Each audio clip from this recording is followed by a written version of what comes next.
Good morning students. நம்ம last கிளாஸில் சிவிக்ஸில் achieving equality அப்படிங்கிற லெசன் பார்த்தோம். சமத்துவம் பெறுதல் அப்படிங்கிற லெசனில் என்னென்ன பற்றி பார்த்தோம்னா, பாரபட்சம் அப்படின்னா என்னென்னு பார்த்தோம். அதுக்கடுத்தது இந்த பாரபட்சம் உருவாக என்னென்ன காரணம், காசஸ் ஃபார் ப்ரீஜுடிஸ் அப்படிங்கிறத பற்றி பார்த்தோம். அதுக்கப்புறம் ஸ்டீரியோ டைப்ஸ் பற்றி பார்த்தோம். ஒத்த கருத்து உருவாக்குதல் பற்றி பார்த்தோம். இப்போ அடுத்தது நம்ம பார்க்க போகிறது என்ன அப்படின்னா, இன்ஈக்குவாலிட்டி அண்டு டிஸ்கிரிமினேஷன் பற்றி பார்க்கலாம். சமத்துவமின்மை மற்றும் பாகுபாடு அதை பற்றி இந்த லெசனில் பார்க்கலாம். Inequality means difference in treatment. The different forms of inequalities such as caste inequality, religious inequality, race inequality or gender inequality give rise to discrimination. அதாவது சமத்துவமின்மை அப்படிங்கிறது என்னன்னா, ஒருவர் மற்றொருவரை பாகுபாட்டோடு நடத்துவது தான் சமத்துவமின்மை அப்படின்னு மீனிங்கு.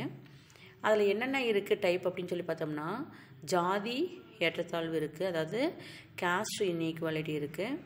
ஜாதி, உயர்ந்த ஜாதி, தாழ்ந்த ஜாதி அப்படின்னு சொல்லிட்டு அதில் இன்ஈக்குவாலிட்டி இருக்குது. அதுக்கப்புறம் மத சமத்துவமின்மை இருக்குது. அதுக்கப்புறம் ரிலீஜியஸ் இன்ஈக்குவாலிட்டி, ரேஸ் இன்ஈக்குவாலிட்டி, இன வேறுபாடு, அதுக்கப்புறம் பாலின வேறுபாடு. இது போன்ற பல்வேறு ஏற்றத்தாழ்வுகள் இந்த பாகுபாட்டை வளர்க்கின்றன. Discrimination can be defined as negative actions towards people. அதாவது மக்களுக்கு எதிராக இந்த டிஸ்கிரிமினேஷன்ஸ் என்ன ஏற்படுத்துது அப்படின்னா, நெகட்டிவ் ஆக்ஷன்ஸை அதாவது எதிர்மறையான செயல்களை ஏற்படுத்துது. அதை தான் நம்ம என்னன்னு சொல்கிறோம், பாகுபாடு அப்படின்னு சொல்லிட்டு டிஸ்கிரிமினேஷன் அப்படின்னு சொல்கிறோம். Discrimination can happen on the basis of color, class, religion, gender, etc. இந்த பாகுபாடு அப்படிங்கிறது எதெல்லாம் பாகுபாடு ஏற்படுத்துது அப்படின்னா, நிறம், வர்க்கம், மதம், பாலினம், இதனுடைய அடிப்படையில் பாகுபாட்டை ஏற்படுத்துது. Treating dark-skinned people differently from fair-skinned people, giving more importance to people of higher than to those of lower caste, and thinking boys are smaller than girls are all thoughts of discrimination. அதாவது இப்போ பார்த்தோம் அப்படின்னா, எதில் பாகுபாடு ஏற்படுத்துது அப்படின்னா, இப்போ வெண்மை நிறமுடைய மக்களிடமிருந்து கருப்பு நிறமுடைய மக்களை வேறுபடுத்துது. இப்போ டார்க் ஸ்கின் பீப்புளாக இருப்பாங்க இல்லையா, அவங்கள ஃபேர் ஸ்கின்டு பீப்புள் டிஃப்ரெண்ட் பண்ணி காமிக்குது. அது மட்டும் இல்லாமல் தாழ்ந்த வகுப்பினரை காட்டிலும் உயர்ந்த வகுப்பினர் தான் அதிக முக்கியத்துவம் அளிக்கிறது. அதுக்கப்புறம் சிறுமியர்களை காட்டிலும் சிறுவர்கள் தான் திறமை வாய்ந்தவர்களாக இருப்பாங்க அப்படிங்கிற கருத்துக்கள், இது எல்லாமே சமத்துவமின்மை அப்படிங்கிறது நம்மளுக்கு எடுத்துரைக்கின்றது. Article 15(1) of the Constitution states that the state shall not to discriminate against any citizen on grounds only of religion, race, caste, sex, place of birth or any of them. அதாவது எந்த ஒரு குடிமகனுக்கும் எதிராக இந்த மதம், ஜாதி, இனம், பாலினம், பிறப்பிடம் இதில் இந்த அடிப்படையில் பாகுபாடு காட்டக்கூடாது அப்படின்னு சொல்லிட்டு நம்மளுடைய கான்ஸ்டியூஷன் அதாவது அரசியலமைப்பு சட்டப்பிரிவு 15(1) நம்மளுக்கு எடுத்துரைக்கின்றது. இப்போ இதில் பார்த்தோம் அப்படின்னா,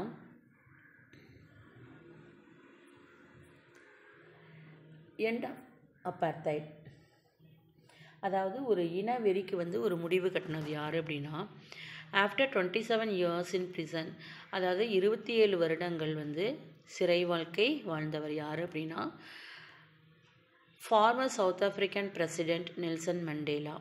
அதாவது முன்னாள் அதிபரான தென்னாப்பிரிக்காவினுடைய முன்னாள் அதிபர் யாருன்னா நெல்சன் மண்டேலா அப்படிங்கிறவர் 27 ஆண்டுகள் சிறை வாழ்க்கை வாழ்ந்தார். எதற்காக வாழ்ந்தார் அப்படின்னா, was freed in 1990 and successfully achieved the end of apartheid in South Africa, bringing peace to a racially divided country and leading the fight for human rights around the world. எதுக்காக இவர் சிறைக்கு போனார், சிறை வாழ்க்கை வாழ்ந்தார் அப்படின்னா, தென்னாப்பிரிக்காவில் இருந்த ஒரு இன வெறிக்கு இவர் ஒரு முடிவு கட்டினார். இனவெறினா என்ன, கலரு, இப்போ வெள்ளையாக இருக்காங்க, அவங்க கருப்பாக இருக்காங்க அப்படிங்கிற ஒரு இனவெறிக்கு ஒரு முடிவு கட்டினவர் யார் அப்படின்னா இந்த நெல்சன் மண்டேலா அவர்கள் தான். இவர் வந்து தென்னாப்பிரிக்காவில் வந்து உலக அளவில் அமைதி நிலவரத்துக்காகவும் மனித உரிமைக்காகவும் போராட்டத்தில் ஈடுபட்டு ஒரு முன்னோடியாக இவர் வந்து திகழ்ந்தார். அடுத்தது வந்து இந்த டாக்டர் பீமாராவ் ராம்ஜி அம்பேத்கர் அப்படிங்கிறவர் வந்து பார்த்தோம் அப்படின்னா நம்மளுக்கு தெரியும், நம்மளுடைய அரசியலமைப்பு சட்ட புத்தகத்தை எழுதினவர் தான் வந்து யார், அம்பேத்கர் அப்படிங்கிறது. அவர் வந்து he is popularly known as Baba Sahib. இவர் வந்து பாபா சாஹிப் அப்படின்னு சொல்லிட்டு அழைக்கப்படுவாங்க. He was an Indian jurist, economist, politician and social reformer. இவர் வந்து ஒரு சட்ட நிபுணராக இருந்தார். அது மட்டும் இல்லாமல் பொருளாதார நிபுணராகவும் இருந்தார், அரசியல்வாதியாகவும் இருந்தார், ஒரு சமூக சீர்திருத்தவாதியாகவும் திகழ்ந்தார். He earned his MA in 1915 and then obtained a DSc at the London School of Economics before being awarded PhD by Columbia University in 1927. இவர் வந்து 1915 வந்து MA பட்டத்தை வந்து பெற்றார். அதுக்கு பின்னாடி 1927 வந்து கொலம்பியா அப்படிங்கிற பல்கலைக்கழகத்தில் PhD படிப்பை வந்து முடித்தார், பட்டத்தை வந்து பெற்றார். அதுக்கு முன்னாடி வந்து லண்டனில் வந்து பொருளாதார பள்ளியில் DSc அப்படிங்கிற பட்டத்தை வந்து பெற்றார். He served as the chairman of drafting committee of the Constituent Assembly and hence regarded as the father of Indian Constitution. அதாவது இந்திய அரசியல் நிர்ணய சபையினுடைய வரைவு குழுவின் தலைவராக இவர் வந்து இருந்தார். அதனால் இவரை வந்து நம்ம இந்தியன் கான்ஸ்டியூஷனுடைய ஃபாதர் அப்படின்னு சொல்லிட்டு கருதப்படுகிறார். அதாவது இந்திய அரசியலமைப்பின் தந்தை அப்படின்னு சொல்லிட்டு யார் கருதப்படுறாங்கன்னா doctor B.R. Ambedkar. He was independent India's first law minister. அதாவது நம்மளுடைய சுதந்திர இந்தியாவுடைய முதல் சட்ட அமைச்சராக பணியாற்றியவர் யாருன்னா இவர் தான், B.R. அம்பேத்கர் அவர்கள். He was posthumously awarded the Bharat Ratna in 1990. இவருடைய மறைவுக்கு பின்னாடி 1990ஆம் ஆண்டு இவருக்கு வந்து பாரத ரத்னா விருது வழங்கி சிறப்பித்தாங்க. அடுத்தது நம்ம பார்க்க போகிறது எது அப்படின்னா காஸ்ட் டிஸ்கிரிமினேஷன், அதாவது ஜாதி பாகுபாடு. இப்போ வந்து ஜாதி பாகுபாட்டுக்காக இவர் வந்து ரொம்ப பாடுபட்டிருக்கார். யாருன்னா டாக்டர் B.R. அம்பேத்கர் அவர்கள். Caste system is the most dominant reason for inequality and discrimination in India. இப்போ இந்தியாவில் வந்து சமத்துவமின்மை மற்றும் பாகுபாட்டுக்கு மிக முக்கியமான காரணமாக இருக்கக்கூடியது எது அப்படின்னா இந்த ஜாதி முறை அப்படிங்கிறது தான்.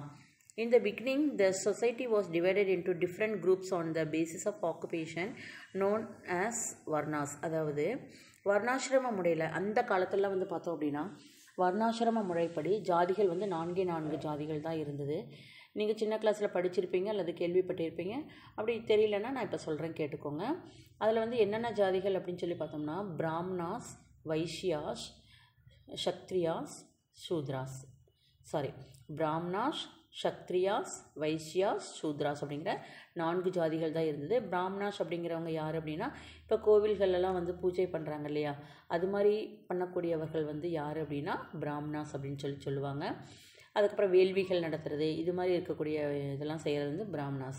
ரெண்டாவது வந்து சத்ரியாஸ் அப்படிங்கிறவங்க யார் அப்படின்னா இப்போ நாட்டில் வந்து போர்கள் இது மாதிரிலாம் ஏற்படும் இல்லையா, அந்த காலத்தில் வந்து மன்னராட்சி தானே நடைபெற்றது. அப்போ வந்து போர்கள்லாம் ஏற்படும் பொழுது முன்னின்று படையை நடத்தி சென்று போர் செய்யக்கூடிய போர் வீரர்கள், அரசர்கள் இவங்களாம் இருக்காங்க இல்லையா, அவங்களாம் வந்து எந்த ஜாதி பிரிவை சார்ந்தவர்கள் அப்படின்னா சத்ரியாஸ் அப்படிங்கிற ஜாதியை சார்ந்தவங்க. அடுத்தது வந்து வைஷ்யாஸ் அப்படின்னா யாருன்னா வணிகர்கள். இப்போ பொருட்கள் எல்லாம் வாங்கி விற்க, ஏற்றுமதி இறக்குமதி இது மாதிரி வியாபாரம் செய்யக்கூடிய வணிகர்கள் வந்து வைஷ்யாஸ் அப்படின்னு சொல்லுவாங்க. லாஸ்ட்டாக இருக்கக்கூடிய ஜாதி பிரிவு என்ன அப்படின்னா சூத்ராஸ் அப்படின்னு சொல்லுவாங்க. அந்த சூத்ராஸ்லாம் யார் அப்படின்னா இந்த பிராமணாஸ், வைஷ்யாஸ், சத்ரியாஸ் இவங்களுக்கெல்லாம் அடிமை வேலை செய்யக்கூடிய, அதாவது என்ன வேலை சொல்கிறாங்களோ அந்த வேலையை செய்யக்கூடிய மக்கள் இருப்பாங்க இல்லையா, அந்த கீழ்த்தட்டு மக்கள்னு சொல்லுவாங்க இல்லையா, அது மாதிரி இருக்கக்கூடியவங்களை வந்து சூத்ராஸ் அப்படின்னு சொல்லுவாங்க. இது மாதிரி 4 ஜாதி பிரிவு தான் அந்த காலத்தில் இருந்தது. இப்போ தான் வந்து பார்த்தோம் அப்படின்னா நிறைய ஜாதிகள் வந்து இப்போ இந்தியாவில் இருக்குது. அதுக்கு முக்கிய காரணம் வந்து அதாவது அந்த பாகுபாட்டுக்கு முக்கிய காரணமே இந்தியா வந்து சமத்துவமின்மை இல்லாமல் இருக்கிறதும் பாகுபாட்டுக்கும் மிக முக்கிய காரணமாக இருக்கக்கூடியது இவ்வளோ ஜாதி முறை தான் நம்மளுக்கு காரணியாக இருக்குது. அடுத்தது பார்க்கலாம். Many people in India have fought against caste oppressions. The most prominent among them was Dr. B.R. Ambedkar. He belonged to such a depressed family and suffered discrimination throughout his childhood. He fought actively for equality among the citizens of India. இப்போ இந்தியாவில் வந்து பார்த்தோம் அப்படின்னா ஜாதி ஒடுக்குமுறைக்காக பலர் வந்து போராடி இருக்காங்க. இவங்களுக்கு வந்து முன்னோடியாக இருந்தவங்க யார் அப்படின்னா டாக்டர் B.R. அம்பேத்கர் தான் முன்னோடியாக இருந்தார். ஏன் வந்து அவர் முன்னோடியாக இருந்தாருன்னா அவர் வந்து தாழ்த்தப்பட்ட குடும்பத்தை சேர்ந்தவர் அவர் அம்பேத்கர். அப்போ சின்ன வயதிலேயே அவர் வந்து அந்த சாதி பாகுபாட்டின் காரணமாக அந்த ஜாதி பாகுபாட்டினால அவர் ரொம்ப பெரிதும் பாதிப்புக்கு வந்து உள்ளாகியிருக்காரு. அதனால் அவர் வந்து என்ன பண்ணியிருக்காருன்னா இந்த ஜாதி பாகுபாட்டுக்காக ரொம்ப போராட்டங்கள்லாம் செஞ்சு நடத்தி இருக்காரு. அதோட மட்டும் இல்லாமல் இப்போ நம்ம வந்து வேறு யார் வந்து ஜாதி பாகுபாட்டுக்காக வந்து போராடி இருக்காங்க அப்படின்னா நம்ம பெரியார் அவர்களை குறிப்பிடலாம். அடுத்தது நம்ம பார்க்க போகிறது எது அப்படின்னா ஜெண்டர் டிஸ்கிரிமினேஷன், பாலின பாகுபாடு. Gender discrimination refers to health, education, economic and political inequalities between men and women in India. Gender discrimination அப்படின்னா என்னென்னா பாலின பாகுபாடு, ஆண் பால் பெண் பால் அப்படின்னு சொல்லிட்டு அதில் வந்து பாகுபாடு வந்து இந்தியாவில் வந்து பார்த்தோம் அப்படின்னா ஆண்களுக்கும் பெண்களுக்கும் இடையே நிலவக்கூடிய அந்த அதாவது ஹெல்த்து, அப்புறம் எஜுகேஷனு, எக்கனாமிக்கு, அப்புறம் பொலிட்டிக்கல் இன்இக்வாலிட்டிஸ் அது எல்லாமே வந்து அடங்கும். அரசியல் சமத்துவமின்மை இது எல்லாத்தையுமே பாலின பாகுபாடு அப்படிங்கிறது குறிக்குது.